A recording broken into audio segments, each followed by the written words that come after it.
রিসর্টটার নাম হচ্ছে কুপু কুপু বড়াং। ওইখান থেকে স্টার্ট হয়েছে। এই রেস্টুরেন্টটার নাম হচ্ছে ইন্ডিয়ান তন্দুর। নামটা কোথায়? হ্যাঁ, ইন্ডিয়ান তন্দুর। ওই উপর থেকে সব লোক আসছে। ইন্ডিয়ান তন্দুর ওই পর্যন্ত দূরে দেখা যাচ্ছে। ওইখানেও ব্রেকফাস্টের জন্য সিটিং করা আছে। ঠিক আছে, এবার আমরা আসছি নিচের দিকে। ওইখানে আর কি কি আছে সেটা দেখাবার জন্য একবার আমি যাব।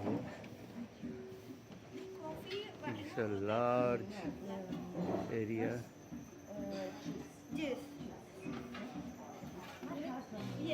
আমাদের লোকজন সব বসে গেছে। ওখানে সমস্ত খাবার দাবারগুলো রয়েছে। চারিদিকে অজস্র খাবারের কোনো কমতি নেই। যত ইচ্ছে পেট ভরে খেয়ে নাও ব্রেকফাস্ট। তারপর আমাদের আজকে শিফটিং আছে। আজকে এখান থেকে চেক আউট করে আমরা আরেকটা লোকেশানে যাব।